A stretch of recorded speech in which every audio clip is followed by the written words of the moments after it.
Oi, tudo bem?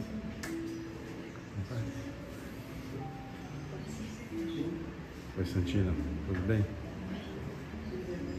Tudo jóia? Bom, Carla?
A luz.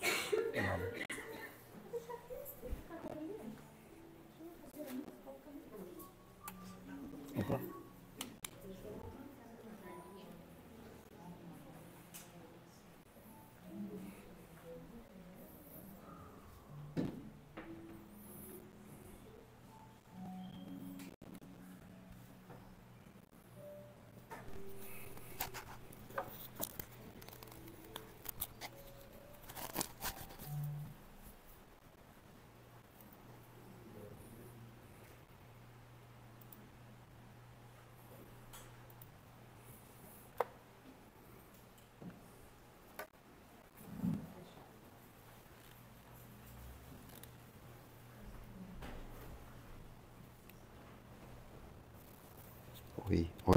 Oi, testando.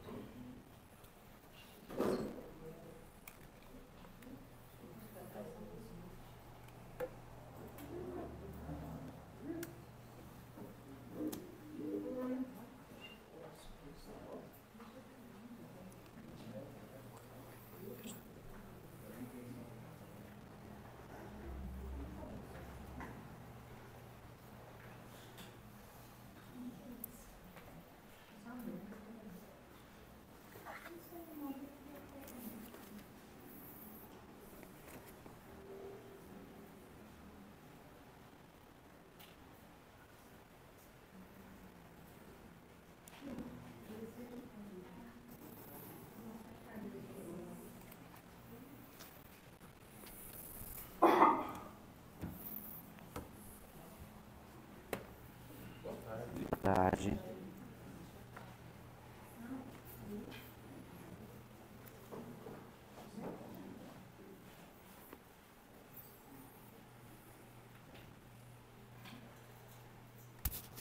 Boa tarde a todos. Nos encontramos da espiritualidade, aqueles que antes estiveram aqui preparando esse ambiente para que fosse tão agradável nesta união de propósitos, pensamentos, boas vibrações.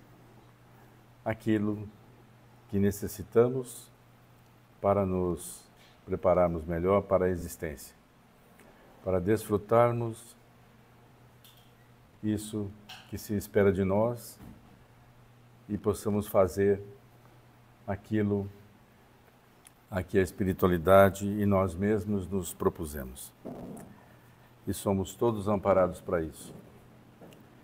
Então, nesses instantes em que aqui estamos e buscamos essa aproximação e, de alguma forma, essa facilitação a que a ajuda aconteça, a que a proteção para que esse revigorar constante aconteça para todos nós, vamos unindo os nossos pensamentos e contamos aqui com a ajuda do Chico e do Emmanuel, do livro Caminho, Verdade e Vida, no seu item 169, no quadro real. Dê-lhes a tua palavra, e o mundo os aborreceu, porque não são do mundo, assim como eu do mundo não sou. Quem nos trouxe isso foi João, e as palavras são de Jesus. Aprendizes do Evangelho à espera de facilidades humanas constituirão sempre assembleias do engano voluntário. O Senhor não prometeu aos companheiros senão continuado esforço contra as sombras até a vitória final do bem. O cristão não é flor de ornamento para igrejas isoladas. É sal da terra, força de preservação dos princípios divinos no santuário do mundo inteiro. A palavra de Jesus, nesse particular, não padece qualquer dúvida. Se alguém quiser vir após mim, renuncie a si mesmo, tome a sua cruz e siga-me. Amai os vossos inimigos. Orai pelos que vos perseguem e caluniam. Bendizei os que vos maldizem. Emprestais sem nada esperardes. Não julgueis para não serdes julgados. Entre vós, o maior seja servo de todos. Buscai a porta estreita. Eis que vos envio como ovelhas ao meio dos lobos. No mundo tereis tribulações. Mediante afirmativas tão claras, é impossível aguardar em Cristo um doador de vida fácil. Ninguém se aproxime dele sem o desejo sincero de aprender e a melhorar-se. Se cristianismo é esperança sublime, amor celeste e fé restauradora, é também trabalho, sacrifício, aperfeiçoamento incessante. Comprovando suas lições divinas, o Mestre Supremo viveu servindo e morreu na cruz.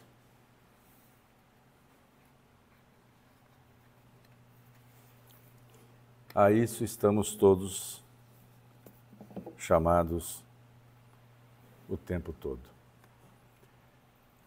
Para nos facilitar a reflexão do dia de hoje, temos aqui a companhia do nosso querido irmão Enzio Gomes,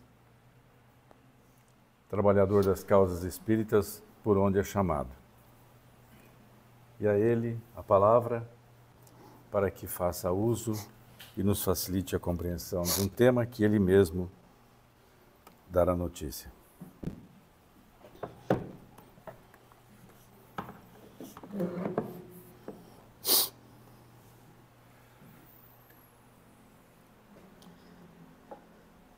Minhas queridas irmãs, queridos irmãos, que Jesus, no seu imenso amor, possa cuidar de nós. Bota aqui.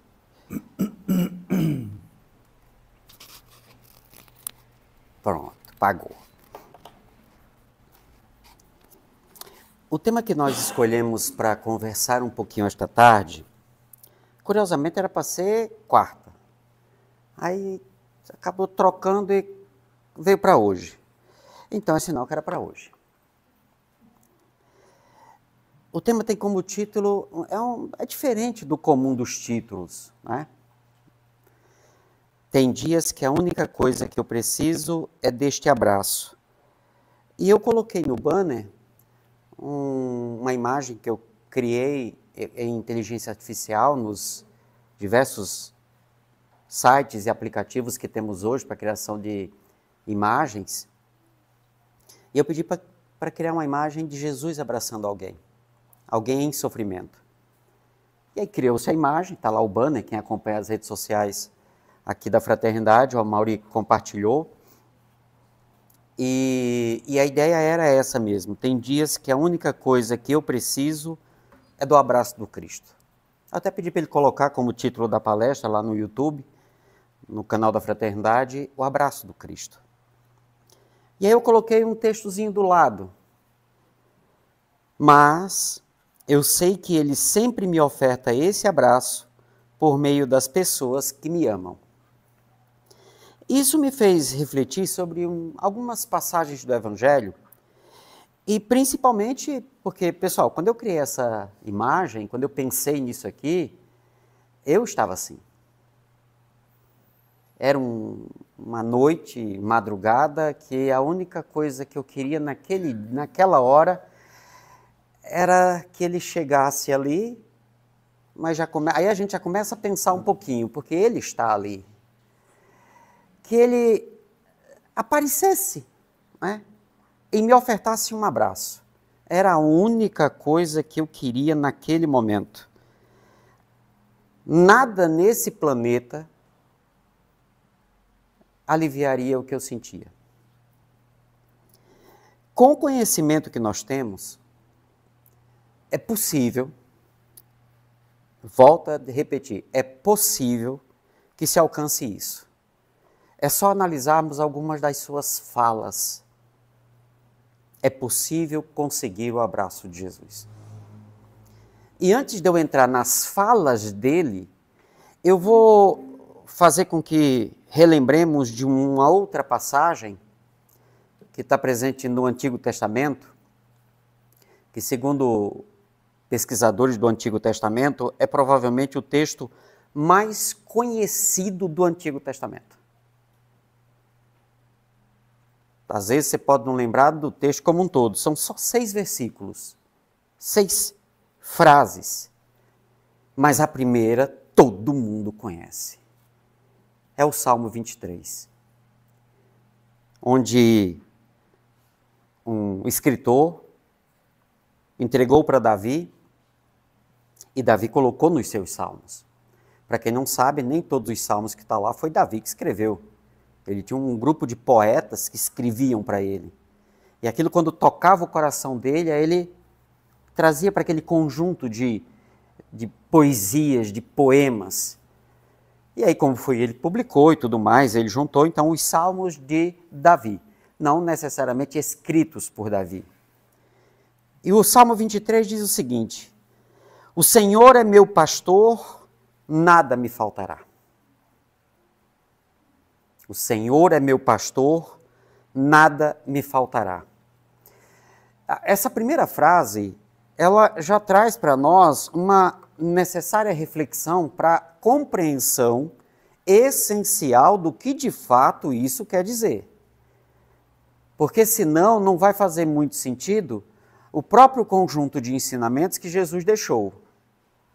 Quando se fala nisso aqui, o Senhor é meu pastor, nada me faltará, geralmente as pessoas fazem uma reflexão e dizem assim, Deus vai me dar tudo.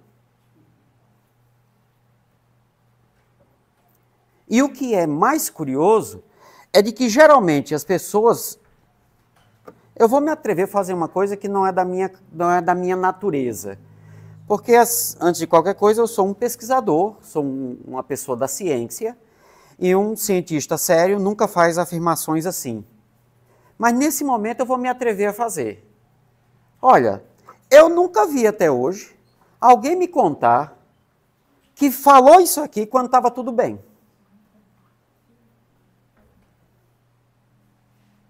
Você só fala isso aqui quando está faltando. E se está faltando é porque a ideia é justamente essa. Deus vai me dar o que está me faltando. Porque Ele disse que nada me faltaria. Só que a questão é o seguinte, Ele faz isso porque Ele é pastor. O Senhor é o meu pastor. E nesse caso, pessoal, se está falando que Ele é o nosso pastor, nós somos o quê? Ovelhas. É bom guardar essa informação, tá? Aí segue o texto.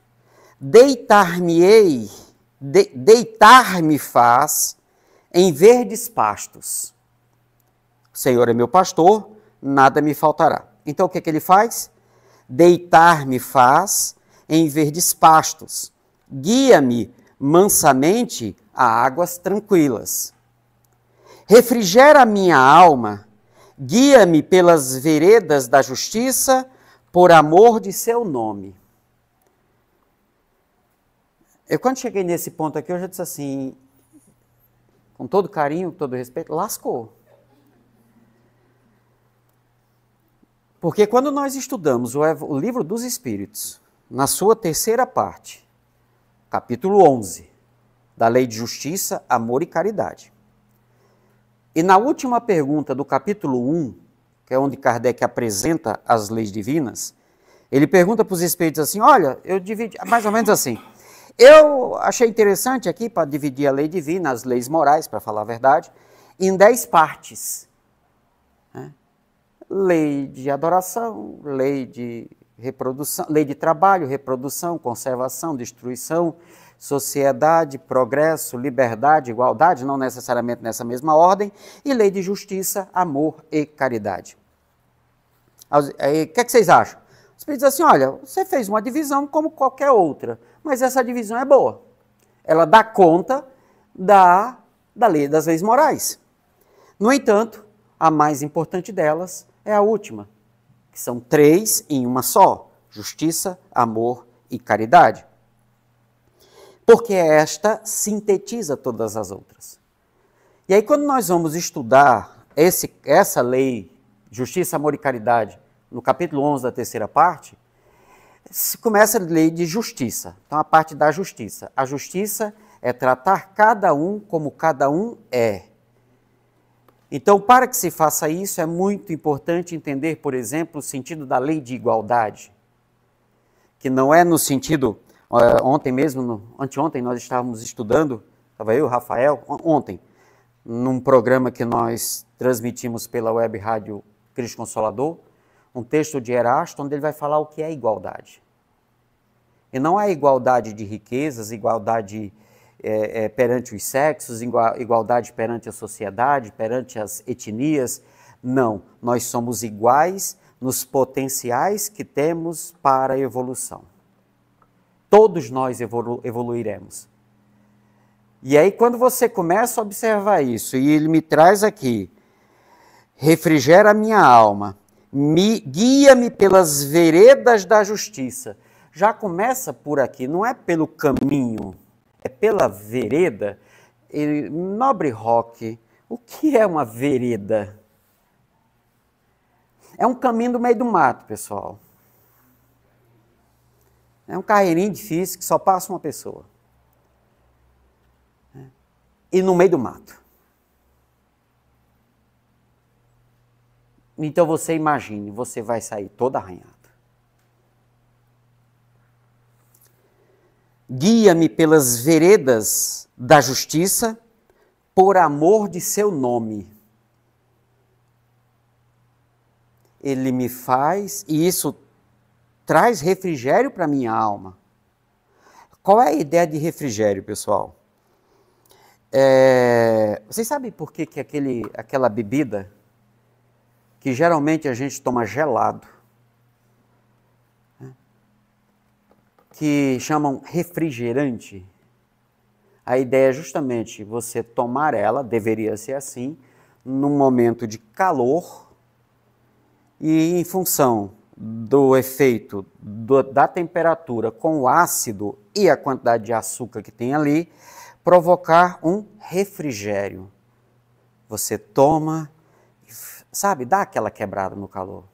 Traz um alívio para o calor. Não para a sede, mas para o calor.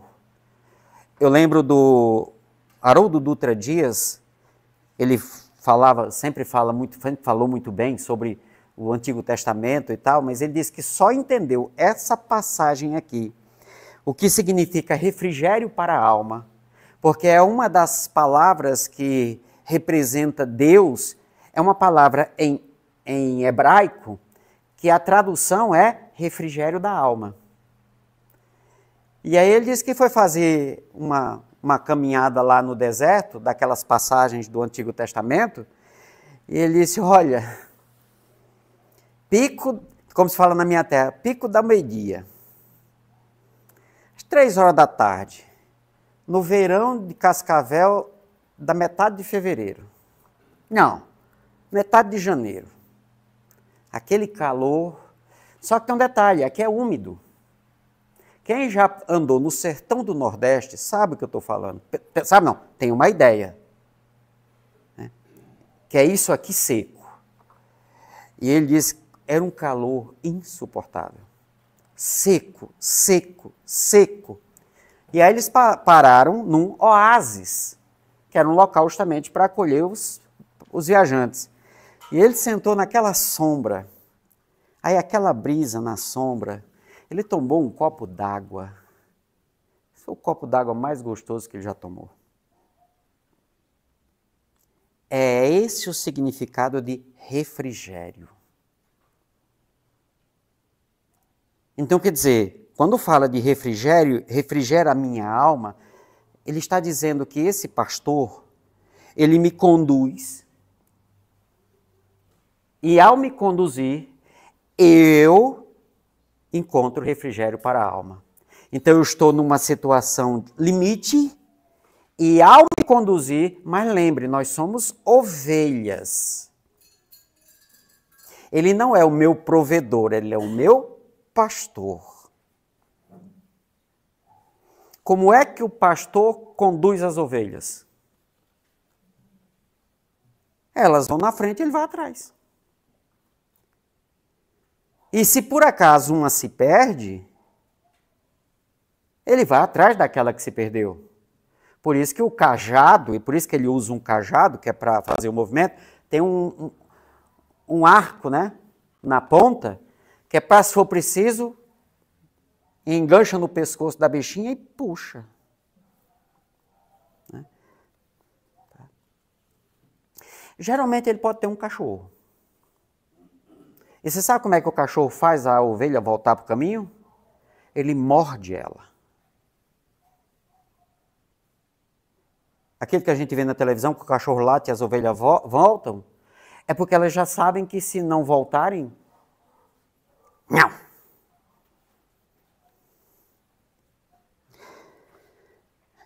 Nós estamos só no 3, tem mais 3, e os outros 3 são maiores as frases.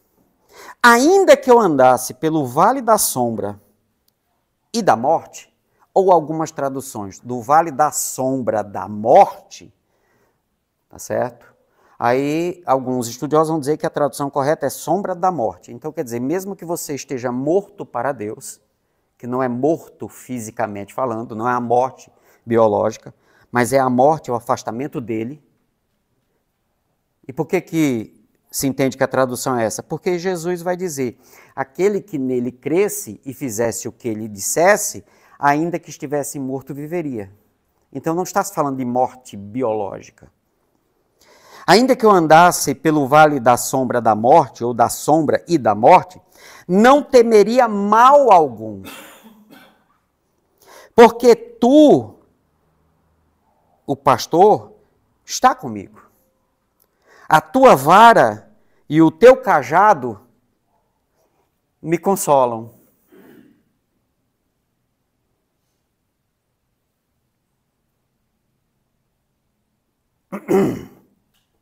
Qual é o objetivo da vara? Colocar no caminho. Qual o ouvido? A vara, né? Tal. Puxar e colocar no caminho. O cajado, para dar a toada. Não é para bater, não. Porque se bater, machuca a ovelha. E não é isso. As ovelhas se batem. Mas o pastor não bate, porque ele não vai machucar a ovelha dele. Então é para tocar, para dar o ritmo, para tocar o caminho. A questão é que tanto a vara quanto o cajado nos consolam. Isso quer dizer que quando eu estou no caminho, no rebanho, seguindo o pastor, ou seguindo não, porque nós estamos na frente e ele atrás, né, nos guiando, nos induzindo, nos dando direcionamento para o caminho, isso significa que se eu estou assim, eu tenho consolo. E se eu estou fora, eu não tenho consolo. Preparas uma mesa perante mim, na presença dos meus inimigos. Unges a minha cabeça com óleo, o meu cálice transborda. Isso aqui são figuras que são muito fortes na tradição hebraica e judaica. No cerimonial judaico, são elementos que estão presentes no ritual judaico. Então, fazem referências, essas situações aqui, ao momento de intimidade com Deus, com este pastor. E finaliza o salmo. Certamente que a bondade e a misericórdia me seguirão todos os dias da minha vida, e habitarei na casa do Senhor por longos dias. Mas lembrem, pessoal, o texto começa: o Senhor é meu pastor e nada me faltará. O resto, os outros 5 versículos, são para me dizer o que é isso. O que isso significa. Então, num momento de angústia, quando nos lembramos dessas situações, a primeira coisa que cai por terra é a ideia de que Jesus é o Deus, no caso, mas em relação a nós, Jesus, seria aquele profissional contratado por aquele plano de saúde, que você está passando mal e ele vai na sua casa te socorrer. Que você fica sentado, esperando e ele vem e tira a dor de você. Isso é a primeira coisa que cai por terra nesse texto.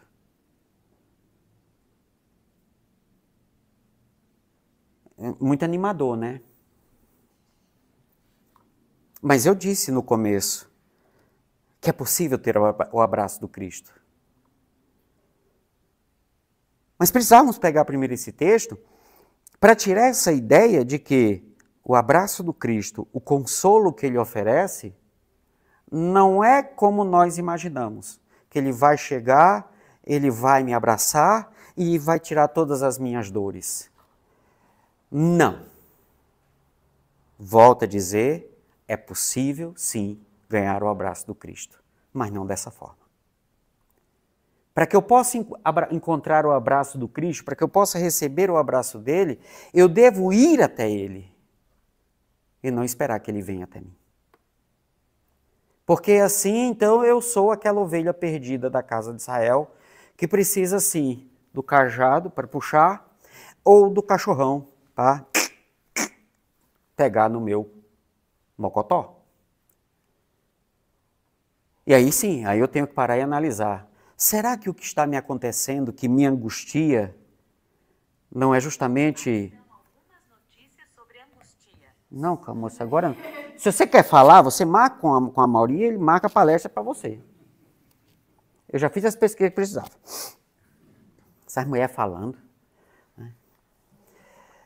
Eu ia fazer uma piada, mas não convém. Não convém. Né? Deixa ela aí quietinha. Não convém. Porque se eu botasse a voz do homem, faria a mesma coisa, né? Então deixa quieto. Né? Então, vamos pensar o seguinte, para a gente entender isso.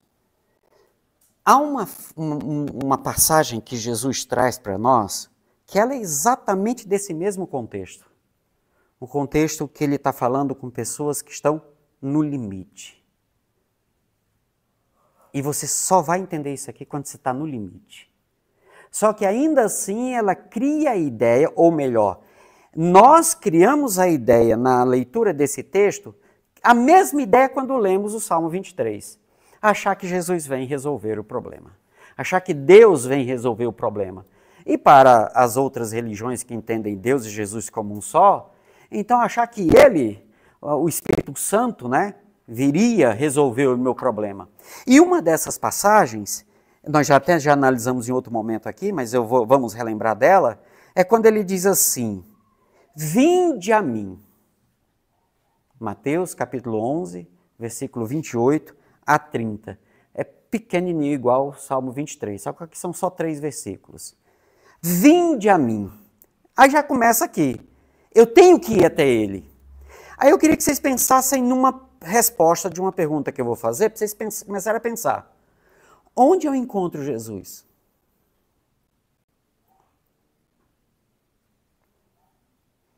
Porque se ele está dizendo, vinde a mim, é para eu ir até ele. Vinde a mim, todos vós que estáis aflitos, cansados e sobrecarregados, que eu vos aliviarei. Aí todo mundo lembra disso aqui, igual lembra do o Senhor é meu pastor, nada me faltará. Aí esquece do resto. Aqui todo mundo lembra dessa. Vinde a mim, todos vós que estáis cansados ou aflitos, depende da tradução, e sobrecarregados, que eu vos aliviarei. Então, quando você pega só isso aqui e junta com o Senhor é meu pastor, nada me faltará, então Deus e Jesus vão fazer tudo o que eu quero, tudo o que eu preciso para aliviar essa dor, essa angústia, que vão resolver o meu problema, vão dar o que eu preciso. Já chamaram Deus e Jesus de tudo, mas de agência bancária, mas tem gente que chama. A questão é, tomai sobre vós o meu jugo e aprendei comigo que sou brando e humilde de coração. Quer dizer, tomai sobre vós. Eu ia até ele, aí eu tomo sobre mim o jugo dele. Aí vamos lembrar, nós já comentamos em outros momentos, que o jugo não é de julgamento. É aquela trave, aquele pau que tem lá na frente, no carro de boi, assim, tem a lombadinha, que é para ir no pescoço do boi, que é para ele puxar, não é? O carro de boi. A canga, exatamente. E aí o indivíduo que está aqui, o piloto, né, ele vai conduzindo e determina a velocidade, o ritmo, a direção. Então aquele boi, você pega o carro e coloca no boi, o boi está sob o jugo do piloto. Ele está dizendo, você tome, você, não sou eu que vou colocar.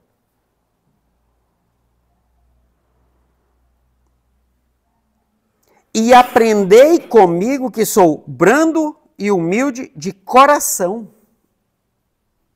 Então eu coloco o jugo dele sobre mim, isso significa que é a mesma coisa. É o pastor conduzindo as ovelhas, é o piloto conduzindo o boi. Só que aqui vai mais além. Aprenda comigo, que sou humilde e brando de coração. Ele não está dizendo que eu tenho que aprender humildade. Eu tenho que aprender com ele. Ele é humilde. Claro, eu vou aprender a humildade. Eu tenho que aprender tudo o que ele ensinou. Aí complementa. E achareis repouso para vossas almas, pois é suave o meu jugo e leve o meu fardo.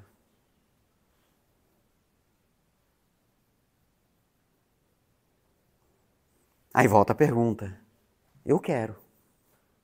Eu me disponho a ser ovelha, e se eu tiver perdido, eu vou esticar um pouquinho o pescoço, para ele me consolar, para ele me trazer para o aprisco.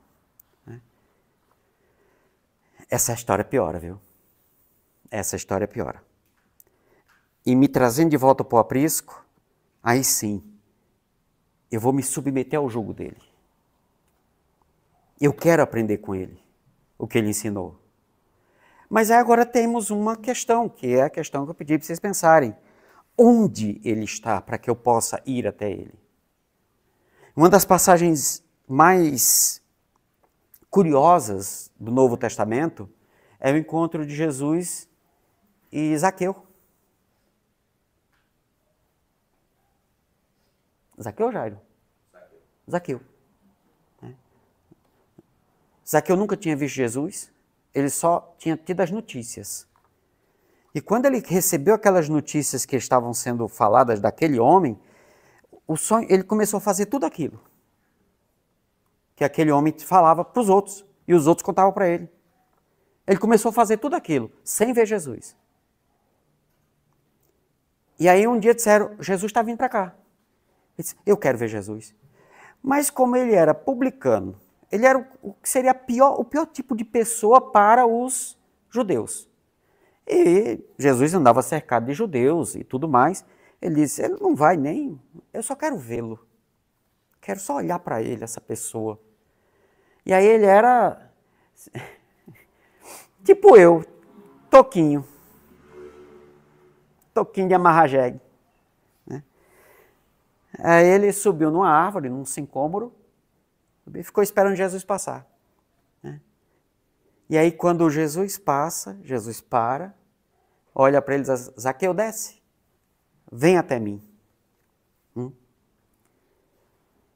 Vem até mim. Vai para casa, prepara uma janta, que eu quero jantar na sua casa. Rapaz, você tem noção do que é isso? Você tem ideia do que é isso? Aquele homem tinha tudo, ele era muito rico.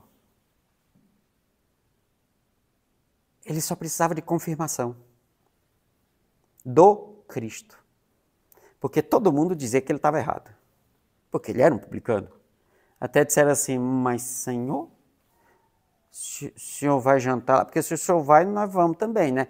Mas o senhor vai jantar na casa daquele homem?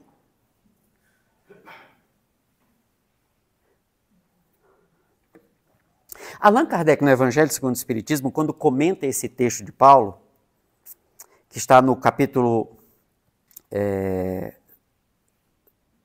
6, Consolador Prometido, ele diz assim, todos os sofrimentos, 2 pontos. Todos os sofrimentos, 2 pontos. Aí ele fala, misérias, decepções, dores físicas, perdas de seres amados. Ele sintetizou nessas 4 expressões o conjunto, no geral, das dores humanas. Acredito que se fosse hoje, ele teria acrescentado mais um, com a sociedade que nós temos hoje. Que aí Joana fez isso para nós. O vazio. Porque eu conheço muita gente que não tem miséria, não tem decepções, a saúde física é perfeita e lida muito bem com a morte. Mas tem um vazio, chamado vazio existencial, que quer ocupar o vazio com coisas, com ilusões, com opiniões. Todos os sofrimentos. Aí, misérias, decepções, dores físicas, perda de seres amados, encontram consolação em a fé no futuro. Em doutrina espírita, a expressão fé no futuro significa na imortalidade. Porque se nós de fato acreditássemos na imortalidade da alma, olha, nunca mais a gente brigava por o que quer que seja. Isso não significa que se o Amaury estiver equivocado, eu não vou chegar para ele assim, Amaury, meu amigo. Joga essa pá fora, porque você está usando essa pá para cavar o buraco que você está se enfiando. Mas eu não ficaria com raiva do Amaury. Porque se eu olhar para ele e ver que ele está no caminho equivocado, diferente daquele que Jesus propôs, eu não vou condenar o Amaury. Eu vou pedir, Senhor, tem um amigo, um irmão de muitas jornadas, e que agora pelo que eu estou entendendo aqui, lendo o que o senhor escreveu, o senhor disse e escreveram, e lendo o que Kardec e os espíritos escreveram, o senhor vai ter que puxar aquela sua haste que tem assim para puxar. E se o senhor escolher um cachorro para botar ele no caminho, escolhe um cachorro que não seja tão brabo. Por quê? Porque é isso, certo? Aí eu quero resolver, eu quero corrigir. Não, eu tenho que ser a ovelha que está no caminho certo para que na hora se a haste for pequena para puxar, mas o dentucinho lá for lá para morder na canela dele, ele possa olhar e dizer assim, o Enzio está no rebanho lá com os outros. Eu estou dizendo isso, mas na verdade sou eu que estou lá levando mordida do cachorro. Porque lembro que chegou esse tema porque eu estava aflito. Significa que eu estava olhando para o cachorro mordendo na minha canela? Eu estava sem o consolo? Eu me afastei do pastor.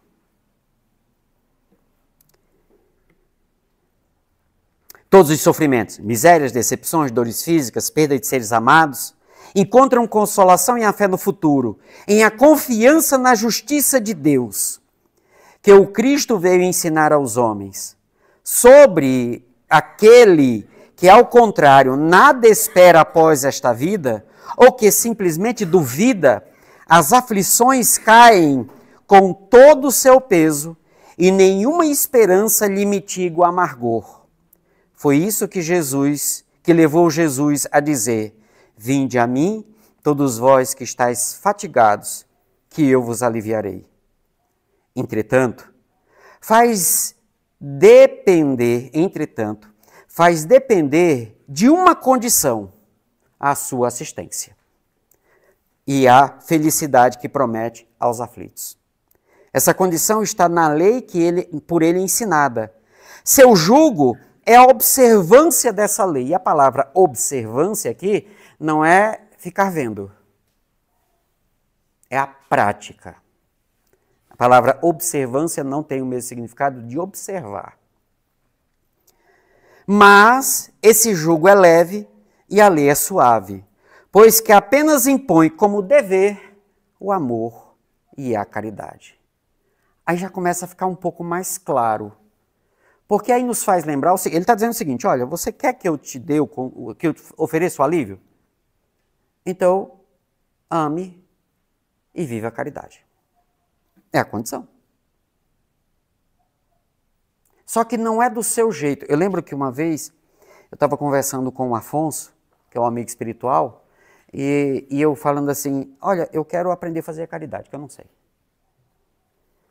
Aí ele, por quê? Isso porque Jesus ensina que a gente tem que fazer caridade. Na época eu não tinha entendido direito que eu tenho que ser caridade. Mas eu vou ser caridade à medida que eu aprendo a fazê-la. Aí ele disse, olha, tudo bem. Então, se você quer fazer a caridade, aprenda a caridade de Jesus. Então, faça a caridade conforme Ele.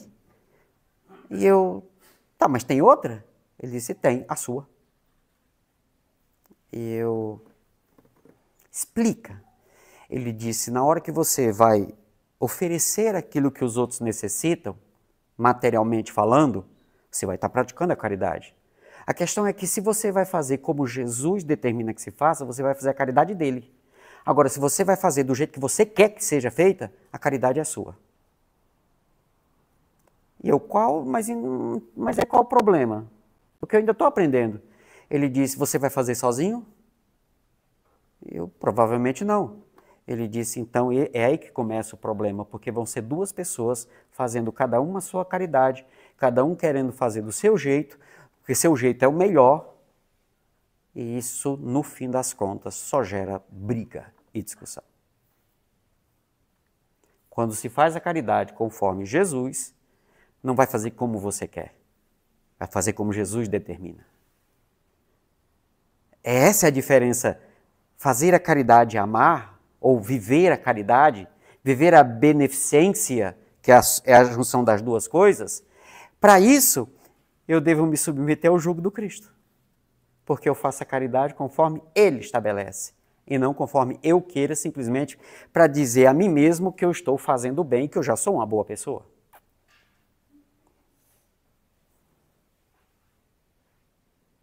Aí eu já começo a entender. Se eu quero o abraço do Cristo, eu tenho que ir até Ele. E para conseguir ir até Ele, o nome do caminho chama-se amor e caridade.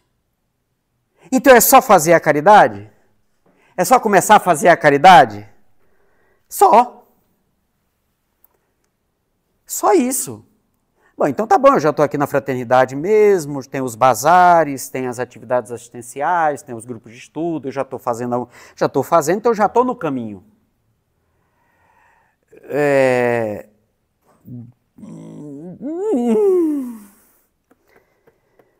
Paulo me chama atenção para um ponto. Ele diz, Enzo, não é bem assim. Isso é começo. Mas não é isso ainda que te leva até onde Jesus está. Aí eu vou dizer, mas Paulo, o senhor mesmo não disse? Né? Que é só fazer a caridade, que entre a fé, a esperança e a caridade não é maior? Aí Paulo vai dizer assim, não foi isso que eu falei. Ele disse, mas o senhor não escreveu lá? Que é só fazer a caridade é maior do que... Se não foi isso que eu falei. E eu...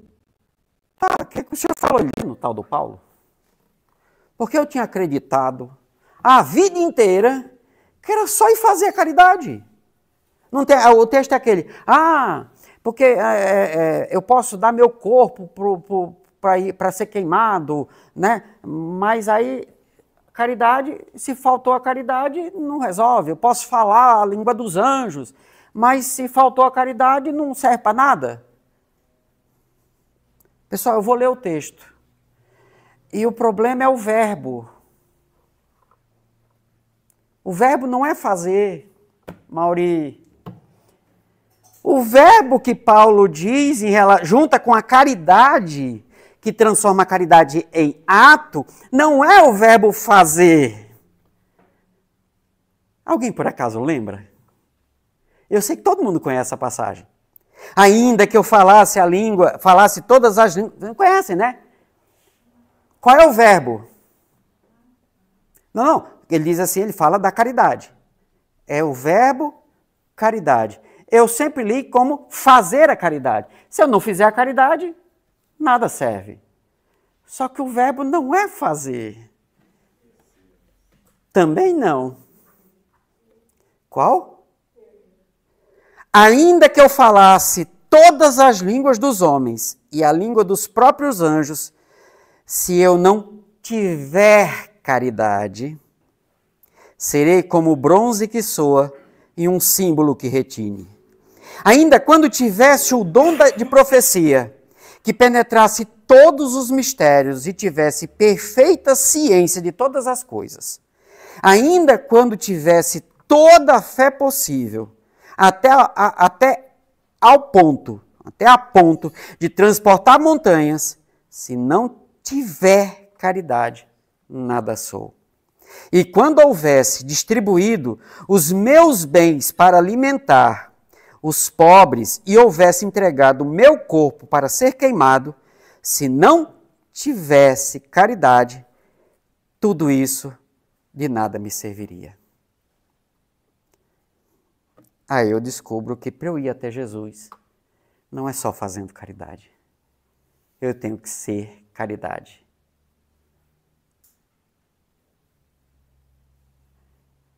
E aí, vocês sabem quais são as características da caridade, segundo São Paulo? Eu vou ler aqui, está no texto. Está no texto do Novo Testamento. Eu vou ler aqui, são 11 características. Quantas delas se relacionam com o verbo fazer? 1. A caridade é paciente. 2. É branda e benfazeja.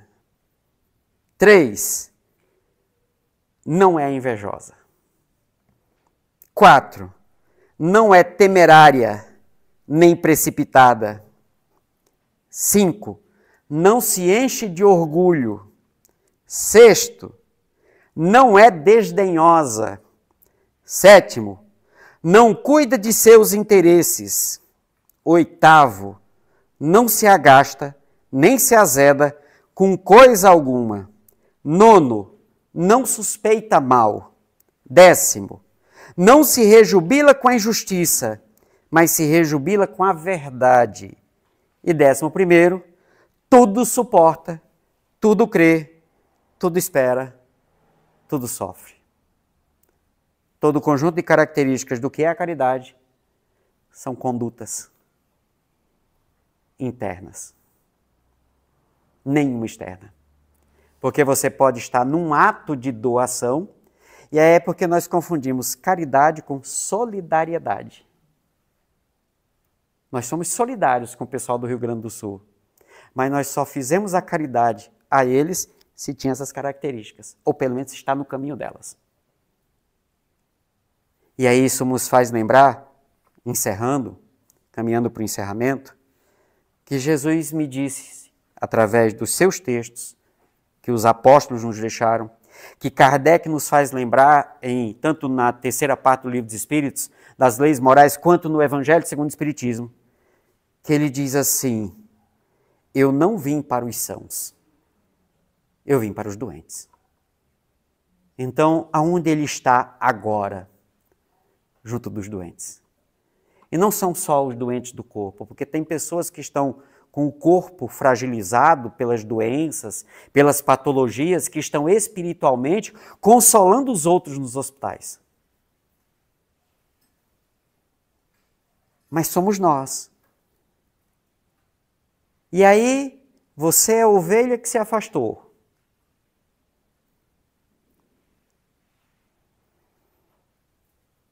E se afastou do rebanho por causa de alguém. Como assim? A regra é: perdoe 70 vezes 7 vezes. Aí apareceu alguém, te magoou, e você não perdoou. Então você se afastou do rebanho. E aquela pessoa te acompanha? Jesus vai estar do seu lado ou do lado daquela pessoa? Quem é o mais doente?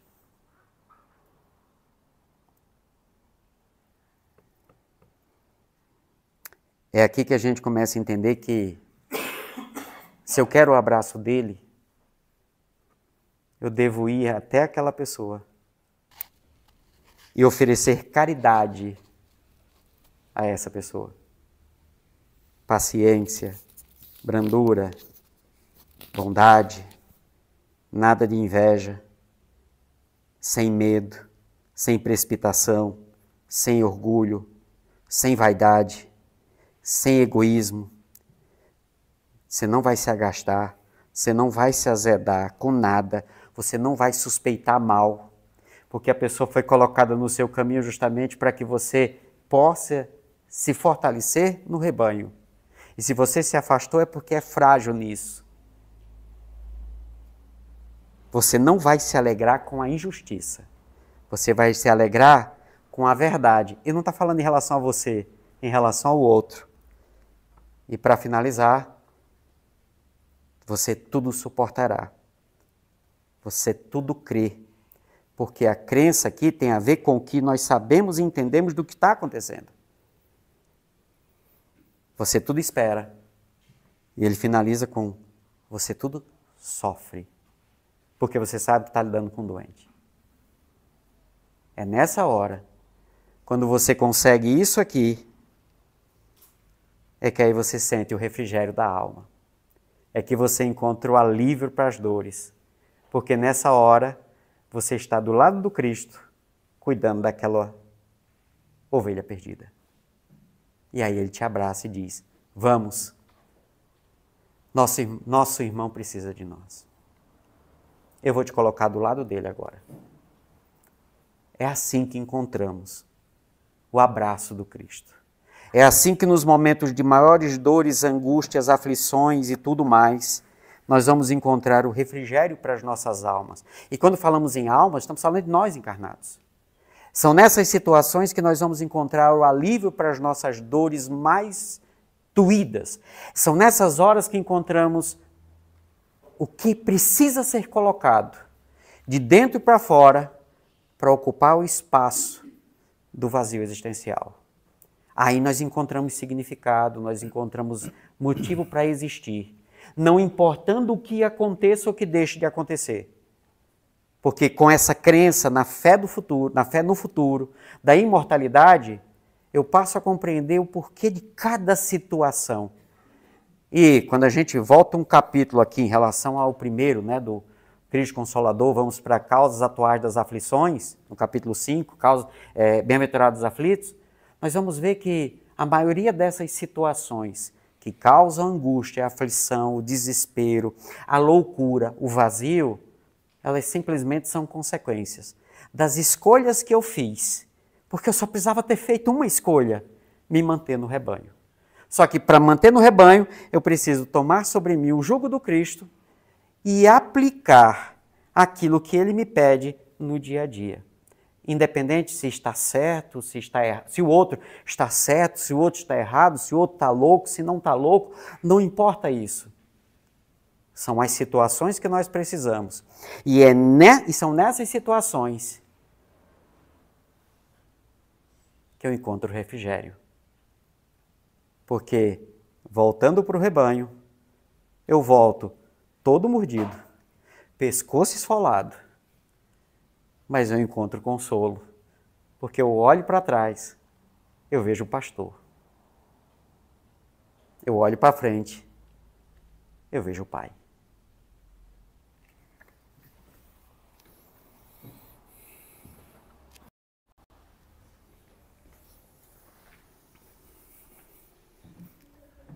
Ao Enzio, o nosso agradecimento pela forma tão apropriada, generosa, pois sabemos que para a mensagem ser transmitida assim tão fácil, né, Solange?